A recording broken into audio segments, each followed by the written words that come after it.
Tá, boa sorte. Tá. Obrigada, professora. Primeiramente, pessoal, bom dia.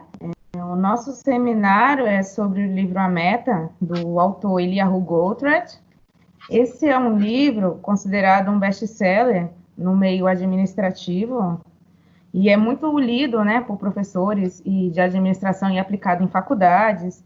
E também é livro de cabeceira dos maiores administradores, né, da atualidade. Como eu já havia dito, os integrantes do grupo é eu, Lohana, e o Anderson Nascimento, sob a orientação da professora Miriam. Agora a gente vai falar um pouco sobre o autor. O Eliyahu Goldratt, ele era um físico israelense e consultor de negócios, e em meados dos anos 70, ele desenvolveu uma teoria matemática para que as indústrias planejassem a sua produção de forma otimizada. A partir de então, ele colocou a sua teoria em prática nas empresas. E na década de 80, ele expandiu sua teoria, criando a chamada teoria das restrições. Ele ficou mundialmente conhecido por escrever o primeiro livro de negócios em forma de romance. O livro ele é escrito no estilo novela e conta a história do personagem Alex Rogo, um gerente de fábrica, que através dessa trama, o autor vai contar para a gente um pouco sobre as suas teorias. Agora, uma breve introdução sobre o livro. O livro, ele trata das dificuldades que o gerente Alex Rogo para gerenciar sua fábrica de peças, chamada Único. A fábrica ela estava passando por dificuldades, podendo fechar as portas. E foi-lhe dado um prazo de apenas 3 meses para arrumar uma solução para salvar a empresa da falência. Agora, vamos falar um pouco sobre os problemas que o Alex estava enfrentando. Ele trabalhava sob pressão, a fábrica estava indo de mal a pior, e a maioria dos pedidos estavam todos atrasados. E o presidente da fábrica, o Bill Pitt, estava lhe cobrando a entrega de um dos pedidos prioritários. Alex, ele conseguiu entregar tal pedido, porém, não foi feito conforme as normas da empresa. Ele acabou gerando horas extras adicionais dos funcionários, horas ilegais, né? E não sabia depois como é que ia ser resolvido, né? O pagamento dessas horas extras para os funcionários. E também a vida pessoal do Alex estava indo de mal a pior. Ele não tinha tempo para a família nem para os filhos.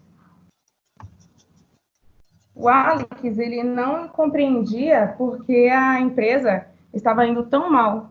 Se a sua eficiência, por conta dos maquinários da fábrica, estava indo bem.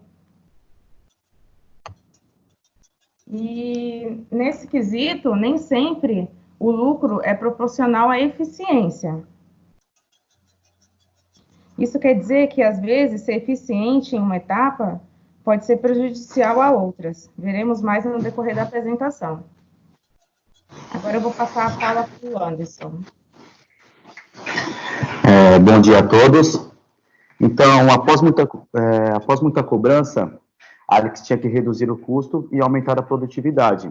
Pode passar. E o que é produtividade?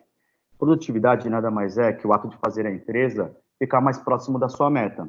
Assim, todas as ações que fazem a empresa ganhar dinheiro são produtivas. E todas as ações que fazem a empresa não ganhar dinheiro não são produtivas. Pode passar. Foi aí que, então, Alex lembrou de um encontro dele com Joná. Joná era seu professor de faculdade, ele era formado em Química e também na ciência das organizações. Alex, então, estava comentando com ele os problemas nos quais a fábrica estava passando, né? E ao falar da produtividade, Alex não entendia o porquê que a fábrica estava passando por esses problemas, já que ela tinha investido na compra de robôs e que estava aumentando a sua produtividade, que estava em torno de 36%. Porém, Joná não acreditou muito que a compra desses robôs estavam fazendo aumentar a sua produtividade. E, então, ele resolveu fazer apenas 3 perguntas para Alex, né? Que seria se a instalação dos robôs havia aumentado o seu ganho, que seria se a fábrica estaria ganhando mais dinheiro, o que não estava acontecendo. A segunda pergunta seria se ele tinha mandado alguém embora, por causa de ter colocado esses robôs na linha de produção. Assim, ele teria reduzido o gasto operacional, o que também não tinha acontecido, já que eles tinham um acordo com o sindicato, né, que não poderiam mandar ninguém embora por causa de ter colocado esses robôs na fábrica. E a última pergunta foi se havia diminuído o inventário. O inventário seria toda a mercadoria produzida pela fábrica. Claro que também não tinha ocorrido. Então, Alex não entendia bem o que estava acontecendo, já que a sua eficiência havia aumentado em torno de 90%.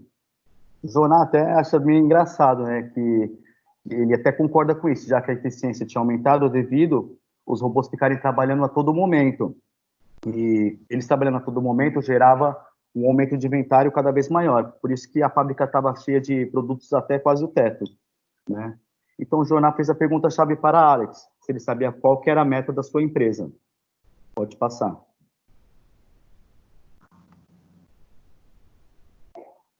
Alex achava que a meta da empresa era ganhar dinheiro, que ele estava certo, né? E para isso, ele tentou adotar 3 novas medidas, 3 novos conceitos, que seria o aumento do lucro líquido, que seria o total, né, o ganho, menos o custo total, que seria a despesa operacional. Pode passar.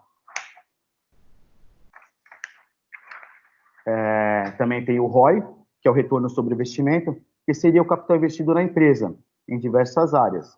Pode passar.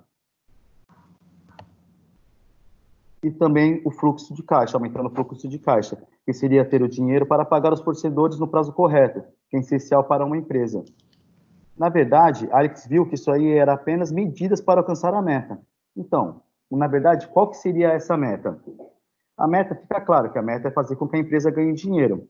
E é isso que Joná vai ajudar ele a fazer, aplicando a teoria das restrições, ou chamado de toque. Pode passar. Aqui é um trecho do livro onde o autor cita o que é a meta da empresa. A meta é reduzir a despesa operacional e o inventário, aumentando simultaneamente o ganho. Falaremos sobre a teoria da restrição agora, o que significa. É uma metodologia que identifica o fator que limita a empresa de alcançar os seus objetivos.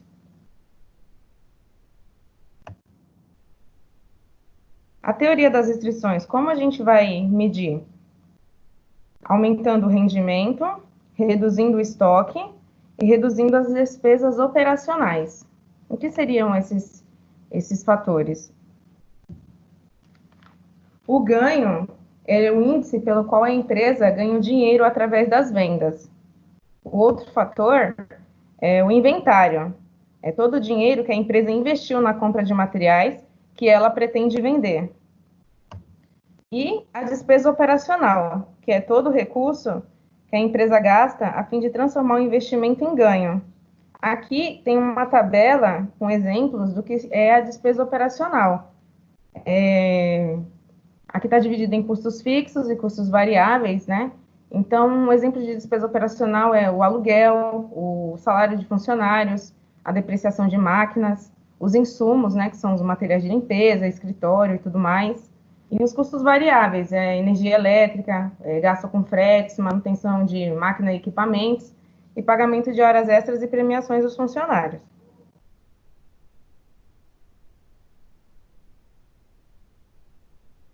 Anderson, pode falar. Então, o Joná queria que ele adaptasse uma fábrica balanceada. Uma fábrica balanceada é igualar a demanda conforme a produtividade. Caso isso ocorra, ela logo irá à falência. No caso, a fábrica não pode ser igualada com a produtividade, né? Caso isso ocorra, ela irá à falência. E no livro ele usa até a expressão que uma fábrica balanceada é o que todo gerente de produção do mundo ocidental está lutando para conseguir, onde a capacidade dos recursos seja equilibrada exatamente com a demanda do mercado. Isso porque se não tivermos a capacidade suficiente, estaremos nos enganando em termos de potencial do ganho. E se tivermos a capacidade maior do que a demanda, estaremos desperdiçando dinheiro e a oportunidade de diminuir as despesas operacionais.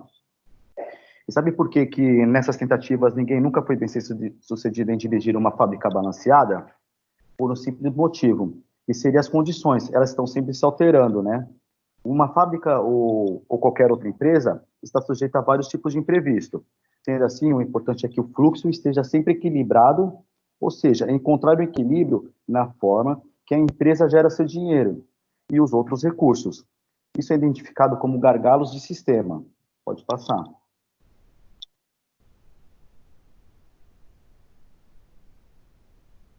Lohana? Pode passar. Já foi? Está na fábrica balanceada ainda. Peraí. Pronto? Não, para mim está travado. Peraí. Dá um tempinho, gente, porque demora às vezes para o comando aparecer a tela.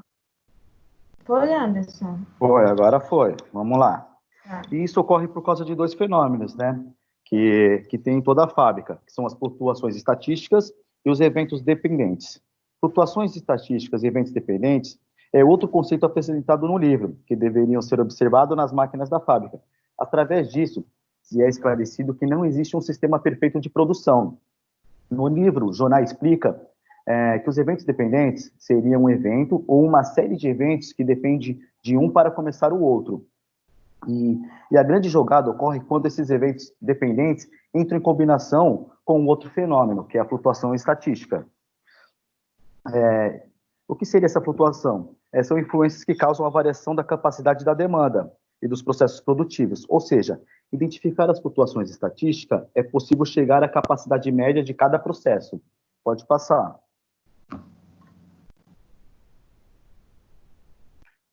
E aí chegamos à teoria da fila, né? Foi quando o Alex foi viajar com seu filho, numa excursão, né, no qual ele teria que comandar uma turma de escoteiros na mata. E eles iam passar a noite por lá. E no caminho, ele tinha que tentar organizar a fila. E, ao mesmo tempo, ele estava pensando nos problemas que ele tinha na fábrica, né? E comparava a todo momento as situações da fila com as duas situações, que era o evento dependente e a flutuação estatística. Tanto que cada garoto, ele via, né, como se fosse um evento dependente que variava em suas flutuações estatísticas. E com isso ele observava que a velocidade dos meninos da fila e o espaço que criavam entre eles, e como aquilo refletia no grupo todo. Pode passar.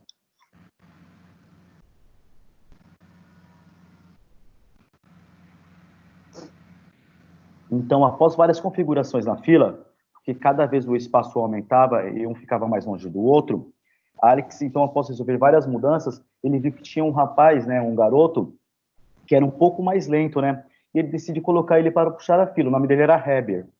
E ao colocar ele para puxar a fila, os outros garotos começaram a ver que estava muito devagar ainda com ele na frente, né? Que poderia andar mais rápido. E eles viram que a mochila do Heber estava cheia de coisa. Foi daí que eles pediram para parar, né? Alex pediu para parar e abriu a mochila dele e viu que estava totalmente carregada de coisas. E aí Alex acabou pegando essas coisas e dividindo cada um pouquinho para cada. E com isso, ele fez com que a fila ficasse balanceada, sem espaço e com uma boa velocidade. Pode passar. E na fábrica, como poderia ser transferida essa teoria? É só comparar. A trilha é toda a matéria-prima da fábrica. Os garotos seria toda a linha de produção. E os eventos dependentes é que cada operação depende da anterior. A partir daí, Alex começou a procurar as flutuações estatísticas pela fábrica. E foi até os robôs. E viu que eles não tinham variação, pois trabalhava a todo momento no mesmo ritmo. Pode-se dizer que era invariável qualquer tipo de variação neles, né? Então, eles tinham pedido para fazer, no caso de 100 peças. Né? E ele tentou adaptar esse sistema que ele tinha visto, né, da flutuação estatística e o evento dependente nesse pedido, para poder atender no prazo, já que estava sendo muito cobrado e já estava atrasado, né, para variar. E então eles tinham 5 horas para produzir esse pedido. E esse pedido ele conseguiu ser feito, né, porém, no decorrer desse pedido ele não foi entregue completo, porque na produção de uma das peças, né, seriam 2 peças que eles iam produzir. Na produção de uma das máquinas, um dos funcionários estava no horário do almoço, no qual acarretou no atraso no final do pedido. Então, deve-se otimizar o sistema inteiro, onde um recurso tem que ter a capacidade que o outro sempre tem, partindo sempre do menos, porque tem mais recurso. Esses 2 recursos são chamados de gargalo. Pode passar. que são os gargalos dentro de uma empresa? São todos os pontos que limitam a capacidade de produção. São redutores no índice de produtividade. Aqui é um exemplo do que seria um gargalo, onde a linha de produção trava, fazendo com que as tarefas não fluam conforme o esperado. E os não gargalos? Também devem ser controlados, uma vez que a capacidade é maior que a demanda, é custo para a empresa. Recurso gargalo versus recurso não gargalo. O gargalo fica ocupado o tempo todo de sua disponibilidade. A gente pode perceber isso aqui na imagem, né? Aqui no primeiro desenho, a demanda é de 200 horas por mês e a disponibilidade também, 200 horas mês. Então, o gargalo ele fica ocupado em todo o seu tempo, né? O tempo de preparação e o tempo de processamento. Já o recurso não gargalo, na mesma proporção de horas e disponibilidade, o tempo de preparação e o tempo de processamento, ainda sobra um tempo ocioso. Por exemplo, o gargalo, ele não pode parar por nenhum momento, ou seja, uma hora que a gente ganha no gargalo é uma hora ganha no sistema inteiro, e uma hora perdida no gargalo é uma hora de prejuízo. Vou dar um exemplo aqui para vocês. Se um cabeleireiro fica por uma hora parado, porque não há nenhum cliente, essa hora é perdida, porque não pode ser compensada, mesmo se depois chegarem 2 vezes mais clientes. Isso acontece nas fábricas também. Não tem como retomar o tempo que ficou ocioso, entendeu? Sempre gera prejuízo. E identificando os gargalos da empresa. No livro, o Alex e o seu pessoal identificaram o que estava travando o processo. O primeiro gargalo era uma das máquinas mais modernas da empresa, a NCX10. Ela era moderna, porém, ela era sozinha, que não conseguia produzir o mesmo tanto que todas as outras antigas produziam. Então, era a única máquina que era de tecnologia de ponta, então ela ficava sobrecarregada, né? E as outras que eram as mais antigas não conseguiam acompanhar o processo dela. E o outro gargalo era o forno térmico, que sempre recebia um volume inadequado de peças para passar pelo tratamento térmico. E depois as peças iriam para o resfriamento, o que tornava o processo bem lento. A partir da teoria das restrições, né, que o Jonas acabou orientando o Alex, ele começou a praticar, começar a fazer mudanças, né, na fábrica. A primeira mudança foi colocar o controle de qualidade na frente do gargalo, porque antes, né, disso, as peças já iam com defeito para essa máquina, então demorava mais o processo, tinha muito prejuízo, né, de peças. A segunda mudança é dar prioridade a todos os pedidos atrasados. Então, eles davam preferência no pedido mais atrasado e depois do menos atrasado.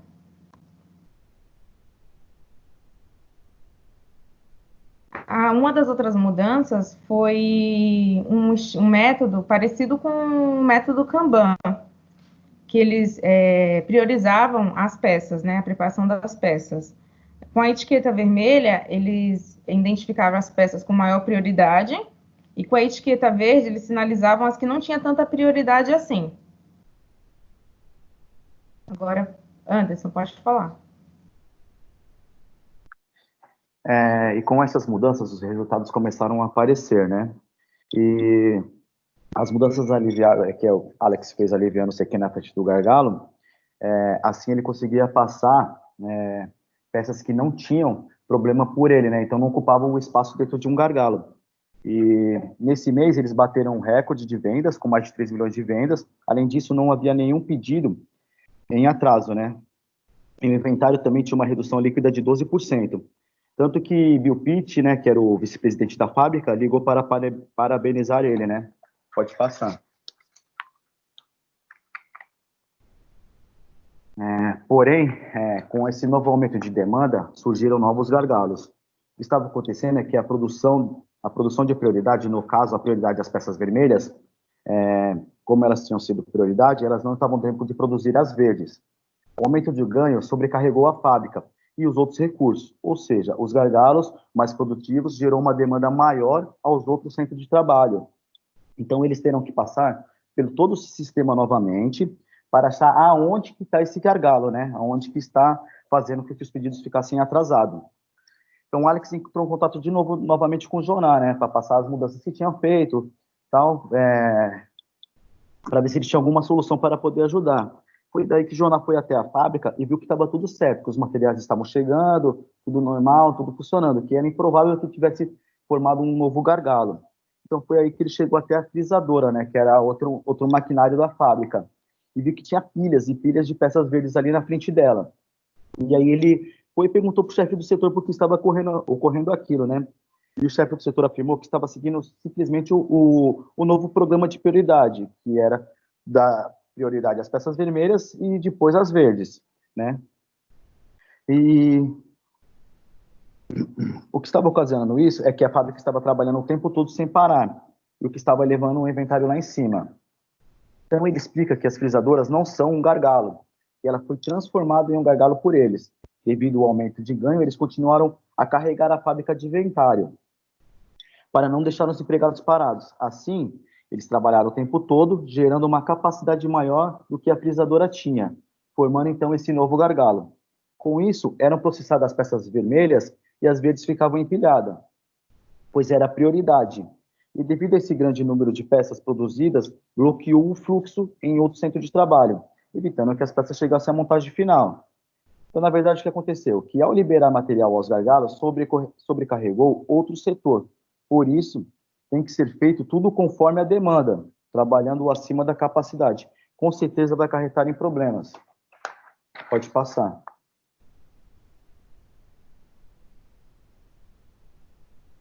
Então, foi definido um cronograma de lotes, né? Assim poderiam prever quando cada lote de produção ficaria pronto. Então, era mais ou menos assim um exemplo, né?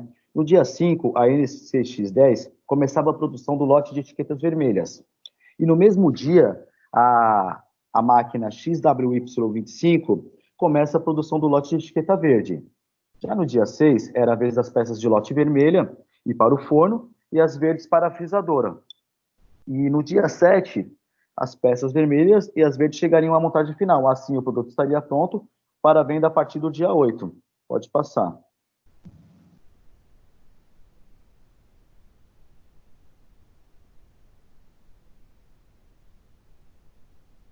E logo após a montagem do cronograma, Jonas sugeriu, então, que o próximo passo seria a criação do lead time, ou seja, lotes econômicos. E seria diminuir todo o estoque que tem no chão de fábrica pela metade. Não seria uma tarefa fácil, né? Pois eles teriam que conseguir alinhar isso com os fornecedores.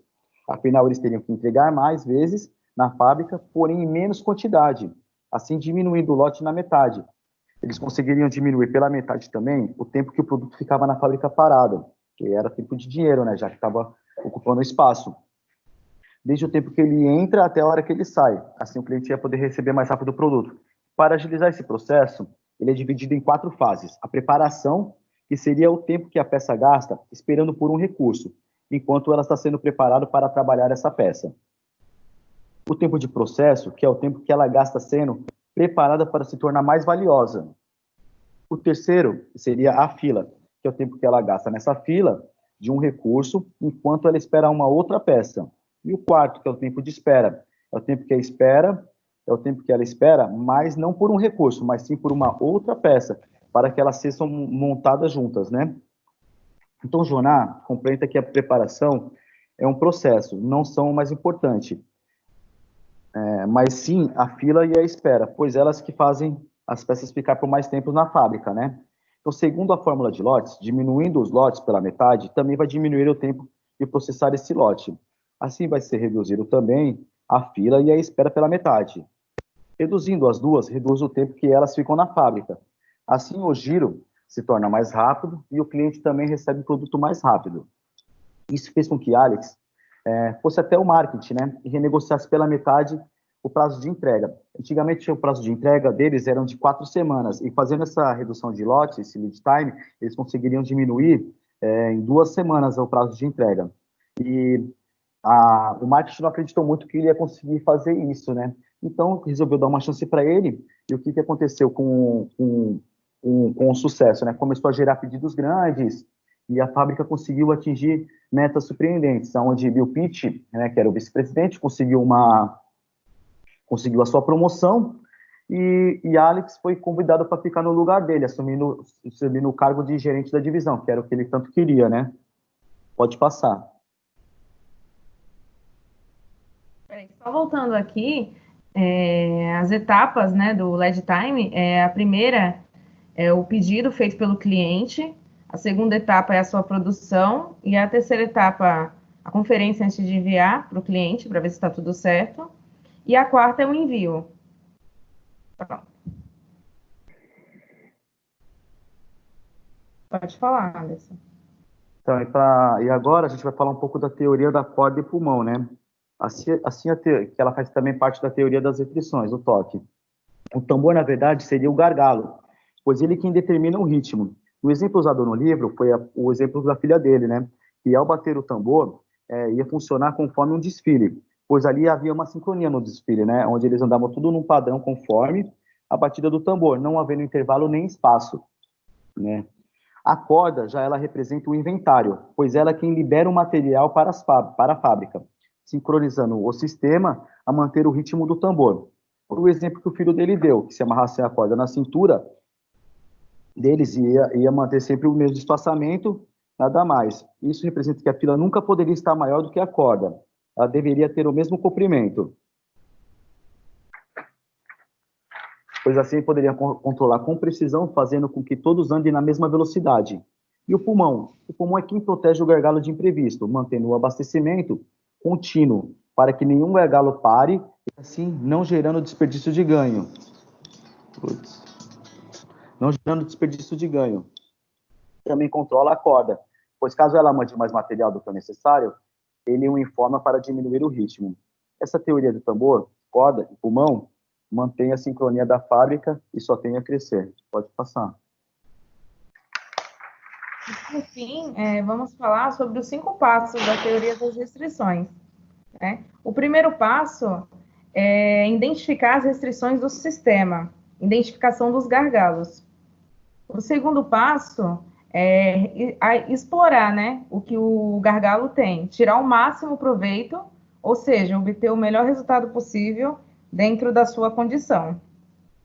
E o terceiro passo é subordinar o restante à decisão anterior. Os demais recursos devem trabalhar conforme a restrição, conforme o gargalo. Um exemplo é o tambor, o pulmão e a corda. Isso significa estabelecer um controle puxado, então um depende do outro.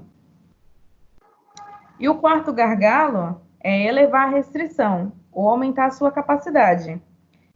Investir na restrição, produzindo um aumento da capacidade e quebrando o gargalo. Como, por exemplo, realizar horas extras, ou criar um turno adicional para o equipamento, ou investir na aquisição de outro equipamento para aumentar a capacidade do gargalo. Por exemplo, no livro, eles trouxeram uma máquina antiga para auxiliar a NX10 no processo. Então, eles colocaram uma máquina antiga, que estava esquecida, para auxiliar o gargalo, para que ele não parasse e produzisse mais. E, por fim, o quinto passo, que é a melhoria contínua, que diz assim: se nas etapas anteriores mudar alguma restrição, volte ao primeiro passo, e assim sucessivamente até que a capacidade seja suficiente.